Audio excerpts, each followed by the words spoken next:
क्या है आध्यात्म? दर्शन, चिंतन धारा, विद्या या संस्कृति की परंपरागत विरासत। आध्यात्म दर्शन यानी जीवन का शाश्वत सत्य। मानव जीवन से जुड़े शाश्वत सत्यों को जानिए और समझिए उपासक डॉक्टर सोहन राज तातेड़ से हमारे खास कार्यक्रम आत्मविज्ञान में। आत्मविज्ञान यानी सही दृष्टि, सही सोच। भाई और बहनों, मातृशक्ति को नमन। स्टूडियो में आपका हार्दिक स्वागत है, अभिनंदन है, सत्कार है। आत्मविज्ञान साइंस ऑफ द सोल कार्यक्रम के अंतर्गत हम आपको सही दृष्टि, सही सोच, राइट विजन, राइट थिंकिंग के तहत आपकी जो नकारात्मक सोच है, आपकी जो रॉन्ग बिलीफ है, आपका जो अशुद्ध चिंतन है, उसको हम शुद्ध करते हैं। यानी नकारात्मक हटा करके हम सकारात्मक बनाते हैं, नेगेटिविटी को पॉजिटिविटी के अंदर बदलते हैं। और ये हम नए नए एपिसोड्स के माध्यम से करते हैं। तो आज का हमारा बहुत ही सुंदर एपिसोड विषय है कि दर्शन एवं जीवन प्रबंध। भाई और बहनों, बहुत ही सुंदर विषय है। दो शब्द है, एक तो दर्शन और दूसरा जीवन प्रबंध। दर्शन किसे कहते हैं? दर्शन को इंग्लिश में कहते हैं फिलॉसॉफी, और यह कहा जाता है लव टू विजडम, यानी बुद्धि से प्यार करना। बुद्धि से प्यार करने का मतलब है कि अच्छी बात बताना, अच्छी चीज बताना, स्वयं के लिए भी अच्छी चीज अच्छी रहे और लोगों के लिए भी अच्छी रहे। इसीलिए दर्शन हमारे जीवन का एक महत्वपूर्ण अंग है और दर्शन ने हमारे जीवन को अच्छा बनाया, जीवन का प्रबंध किया है। इसीलिए हमने विषय कि दर्शन एवं जीवन प्रबंध रखा है कि दर्शन के माध्यम से हम अपने जीवन का मैनेजमेंट कैसे कर सकते हैं। देखिए, आज का युग विज्ञान का युग है। आज today is the modern age, is the age of the privatisation, globalisation and globalisation and liberalisation का युग है। इस युग के अंदर हम एक दूसरे के समीप आ गए। आज इंटरनेट और गूगल के माध्यम से हर स्थान को हम आसानी से देख सकते हैं। हर व्यक्ति को जो उससे जुड़ा हुआ है उससे उसकी पहचान कर सकते हैं। यानी हम एक गांव में कैसे रहते हैं उस तरीके से करीब आ गए हैं। और जो देश है वो छोटे छोटे जो है हमारे मोहल्ले टाइप हो गए हैं। इतनी करीबी हमारे भीतर हमारे इस ग्लोबलाइजेशन से और विज्ञान की तरक्की से आई है। इस तरक्की का हमें फायदा उठाना चाहिए। तो क्या है कि ये जो हमारा विज्ञान है ये गति देता है। ये जो है हम एक अगर मान लो हमारी जो हमारा 4 व्हीलर है, कार है, तो कार में एक्सीलेटर पर पैर दबाते हैं तो गाड़ी भागती है। यानी ये जो हमें विज्ञान है ये एक्सीलेटर की तरह गति देता है। लेकिन केवल गति हो तो देखिए कितना बड़ा नुकसान हो सकता है। उसको लेफ्ट करना है, उसको राइट करना है, सामने वाले से उसको बचाना है, साइड वाले से उसको बचाना है। उसके लिए जो हमारा जो कहना चाहिए कि वो स्टीयरिंग काम आता है। स्टीयरिंग है, ठीक रूपक के रूप में माने तो स्टीयरिंग जो है दर्शन का काम करता है। दर्शन जो हमें विज्ञान गति देता है और दर्शन जो है उसको दिशा देता है। दिशा का मतलब है स्टीयरिंग लेफ्ट करता है, राइट करता है।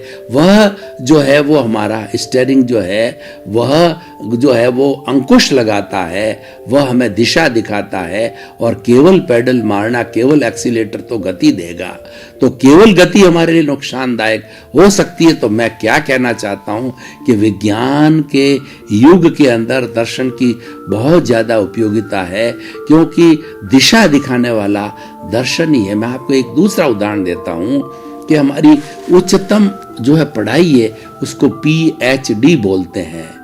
तो PhD का मतलब होता है डॉक्टरेट इन फिलॉसफी, और फिर वो अलग अलग विषयों में होती है। PhD in science, PhD in commerce, PhD in biology, PhD in mathematics, PhD in physics, PhD in chemistry. तो ये PhD शब्द कॉमन क्यों है? क्योंकि इसका PhD का अर्थ हो गया कि ये डिग्री दर्शन की डिग्री।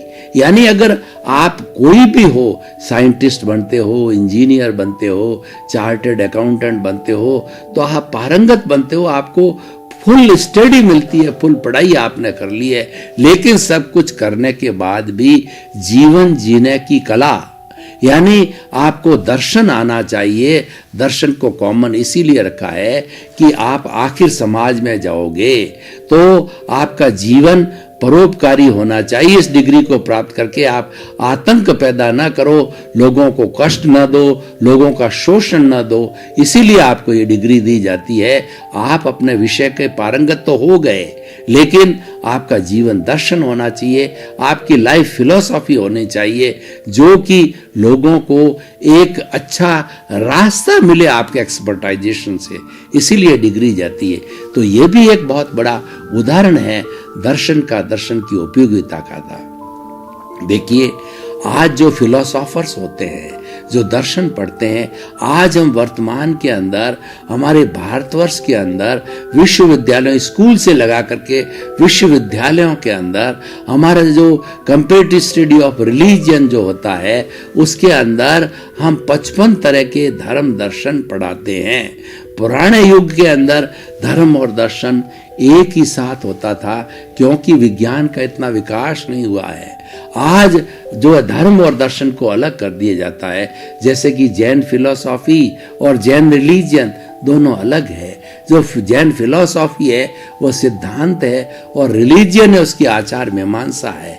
यानी हमने सिद्धांत पक्ष को और आचार पक्ष को अलग कर दिया, तत्व मीमांसा को और हमने आचार मीमांसा को अलग अलग रखा।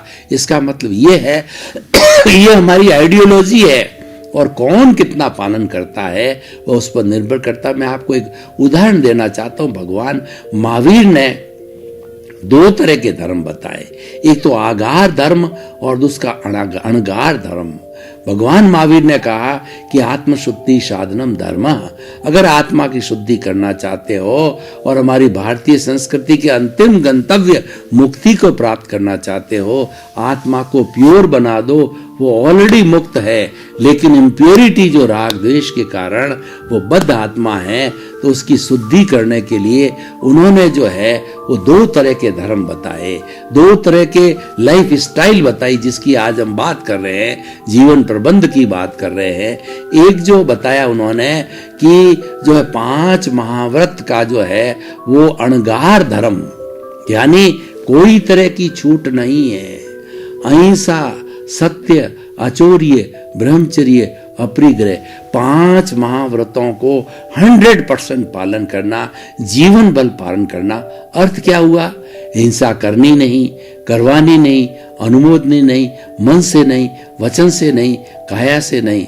तो 3 × 9 कोटिक त्यागी होते हैं, और अहिंसा मुख्य है, और बाकी के 4 जो महाव्रत है उसको सपोर्ट करने वाले हैं, उसकी व्याख्या है, उसका विस्तृत ज्ञान है।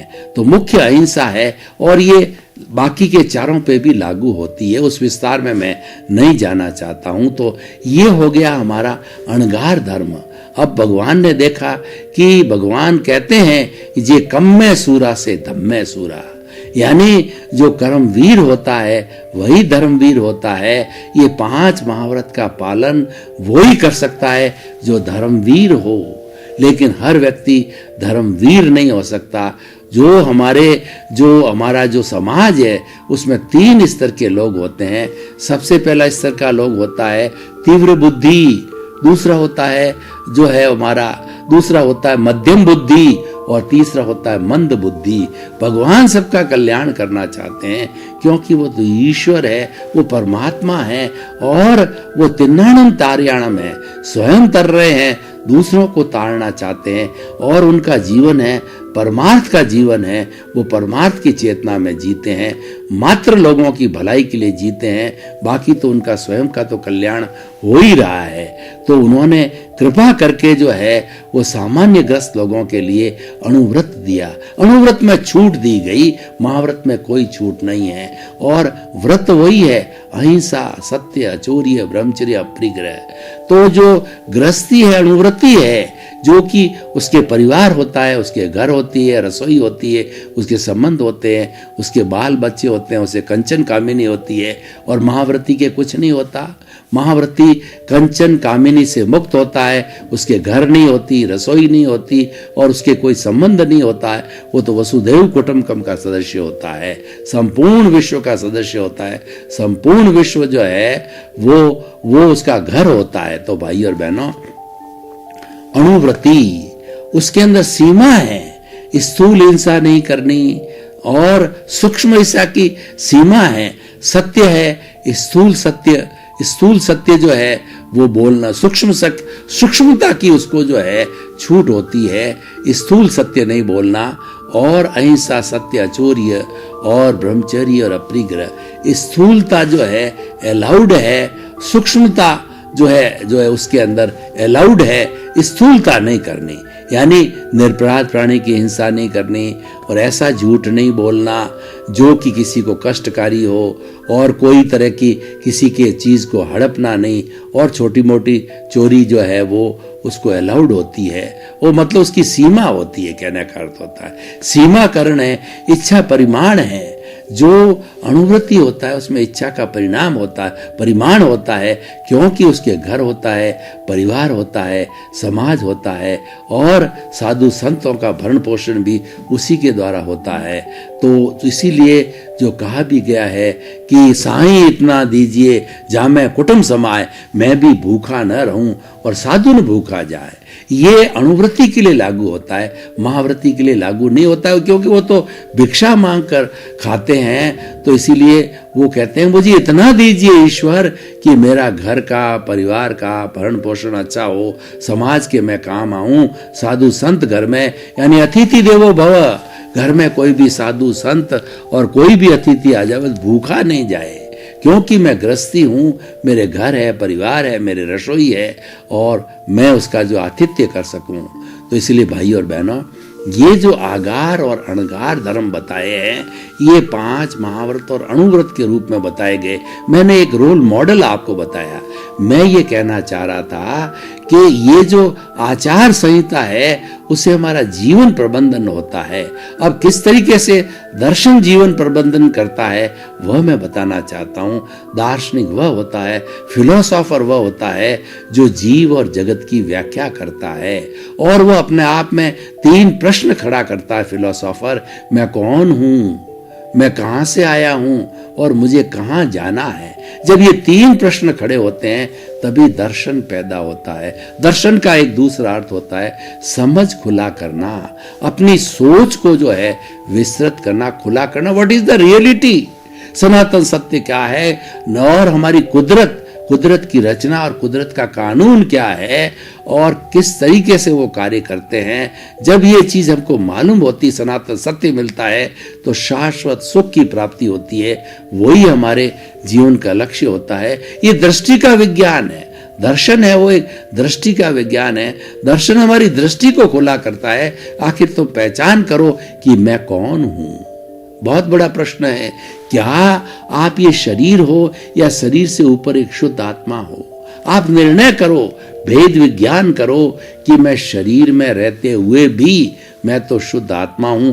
शरीर अलग है, मैं अलग हूं। शरीर पूर्व जन्म के किए गए कर्मों के भुगतान के लिए मिला है और आत्मा की साक्षी से मिला है, और मेरे जो भीतर शुद्ध आत्मा विराजमान है वही भगवान है।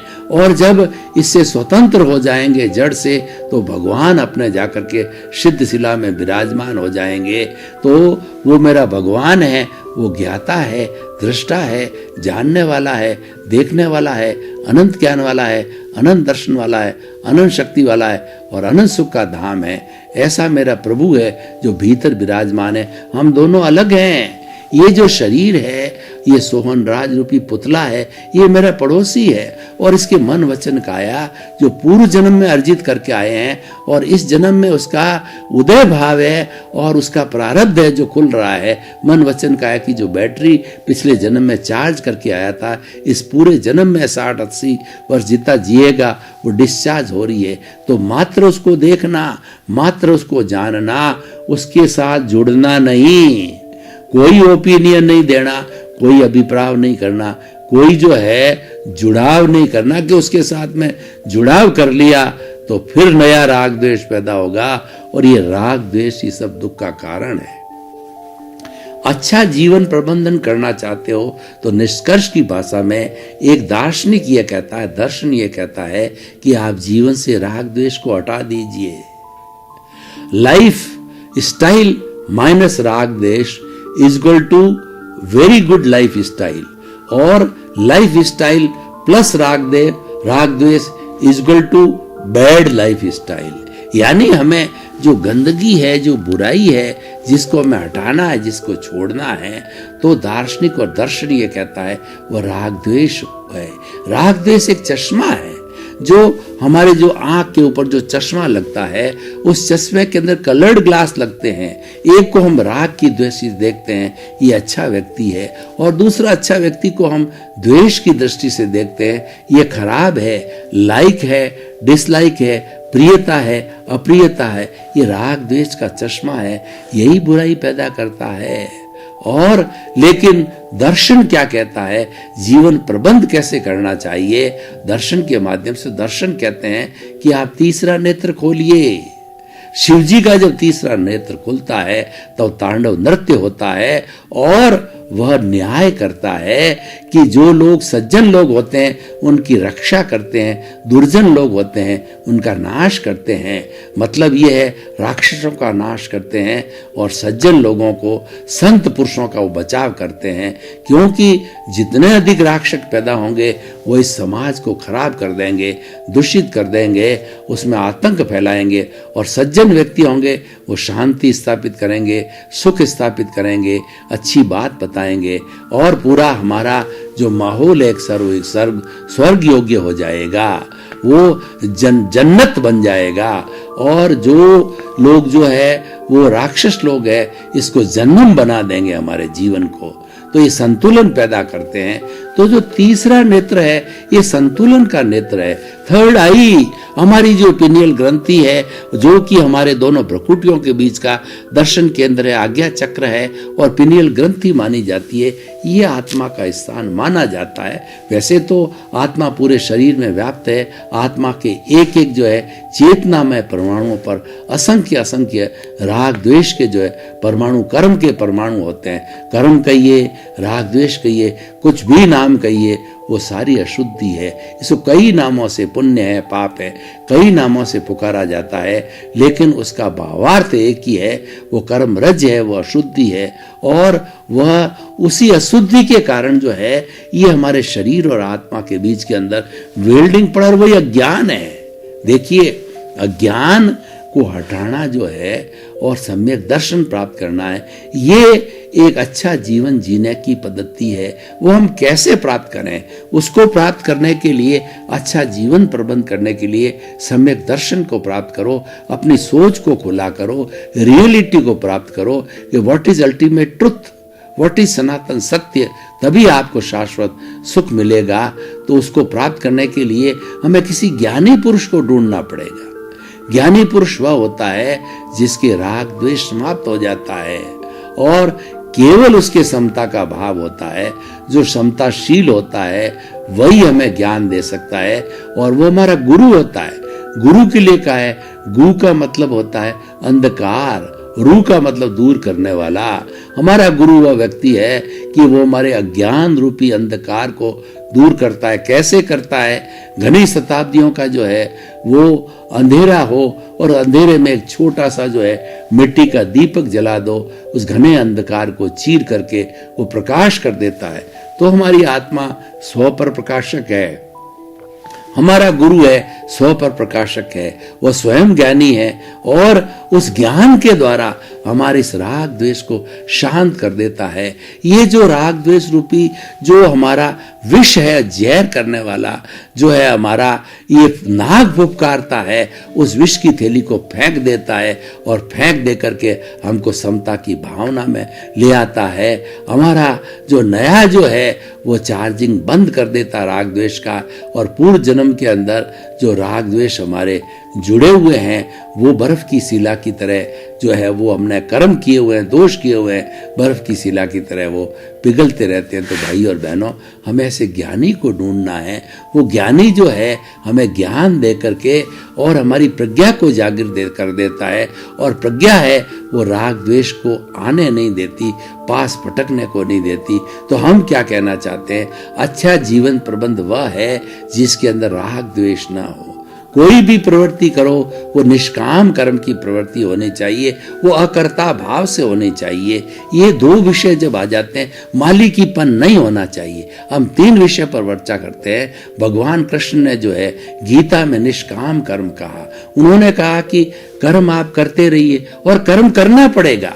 जो मन वचन काया का जो है कर्म हम पीछे से लेके आते हैं। आपने कभी देखा होगा कि रात के अंदर आप सो रहे हैं तो सोने के बाद भी हमारा अवचेतन मन काम करता रहता है और कई स्वप्न देखता है, कई ऐसी बातें हैं जो कि हमारे जो है वो जीवन में जो है घटित नहीं हो रही और हमको टीस कर रही है। वो हम जो है अवचेतन मन हमारी पूर्ण करता है, हमारे जो है वो रूपक के द्वारा, हमारे नाटक के द्वारा, स्वप्नों के द्वारा। तो वह सोने के समय में भी ये कार्य हमारा कर्म चलता रहता है। तो भगवान कृष्ण ने गीता में कहा कि तुम जीवन भर कर्म करते रहो और करना पड़ेगा, क्योंकि ये पीछे से प्रारब्ध लेकर के आए हो, उदय लेकर के आए हो। पिछले जन्म के अंदर भाव कर्म किए हैं, इस जन्म में वो द्रव्य कर्म जब खुलते रहेंगे, आपकी बैटरी मन वचन काया की खुलती रहेगी, आपकी फिल्म खुलती रहेगी, तो आपको करना पड़ेगा। परंतु उसमें एक चीज ध्यान रखो कि कर्म आपके हाथ में है, लेकिन फल क्या मिलेगा ये आपके हाथ में नहीं है, क्योंकि आप तो जो है वह इस कुदरत के ताबे हो। जब आपने किसी भी प्राणी ने आपने जन्म लिया है, वह कुदरत के ताबे चला जाता है। उसको जन्म कुदरत देती है और कुदरत कहती है कि कर्ता मैं हूं, तुम कर्ता नहीं हो। किसी को भी प्राणी को मैंने कर्ता बनने का परमिट नहीं दिया है, उसके साथ में कोई अंडरस्टैंडिंग MOU नहीं बनाया, पावर ऑफ अटॉर्नी नहीं दी है। केवल मैं ही करता हूं और आप अपने आप को कर्ता मान लेते हो। कर्ता मानने का अर्थ क्या हुआ कि आप फल की इच्छा करते हो कि मैंने किया, यह भवन मैंने बनाया, ये घर मेरा है, मैं इसका मालिक हूँ, मैं किसी का पिता हूँ, मैं किसी का पुत्र हूँ और मैं किसी की पत्नी हूँ। और इस तरीके से आप कर्ता भाव लाते हो, मालिकिनी भाव लाते हो। ये घर मैं है, मेरा है, मैं और मेरापन का भाव लाते हो, मालिकीपन लाते हो, कर्ता भाव लाते हो। और आप परिणाम की चिंता करते हो कि मैंने बेटे पैदा किए हैं, वो मुझे शादी के बाद के अंदर बुढ़ापे में मुझे सुख देंगे, शांति देंगे, मेरी सेवा करेंगे। इसका मतलब आप फल की इच्छा कर रहे हो, तो आपको पता नहीं है आपको कि फल क्या मिलने वाला है, क्योंकि फल तो परिणाम है। वो तो पूर्व जन्म के अंदर जो भी कार्य किया है वह उदय भाव से उस परिणाम के तहत आपको मिलेगा। आपको पता नहीं, अगर आपकी इच्छा के अनुकूल फल नहीं मिला तो आप दुखी हो जाओगे, परेशान हो जाओगे और फिर राग द्वेष पैदा हो जाएगा, आप डिप्रेशन में चले जाओ। भगवान कृष्ण कहते हैं कर्म करते रहो और करना पड़ेगा। भाई और बहनों, आपका बहुत बहुत धन्यवाद। आप ये हमारा आत्मविज्ञान कार्यक्रम बराबर देख रहे हो और आत्मविज्ञान कार्यक्रम देखने से आपको नए नए सूत्र मिलते हैं, नई नई विद्या मिलती है, नए नए टिप्स मिलते हैं, नए नए पॉइंट्स मिलते हैं, जिससे कि आपका आत्मज्ञान बढ़ता है और आपके जीवन का निर्माण होता है। आप सुख पाते हो, आप अच्छे इंसान बनते हो, परिवार को अच्छा बनाते हो, क्योंकि हमारा उद्देश्य है सर्वे भवन्तु सुखिनः, सर्वे भवन्तु निरामया। जीवन के सभी, इस संसार के सभी जीवों को सुख मिले, शांति मिले, आनंद मिले। इसी क्रम में आपका जीवन आनंदमय हो। आत्मविज्ञान में आत्मविज्ञान यानी सही दृष्टि, सही सोच।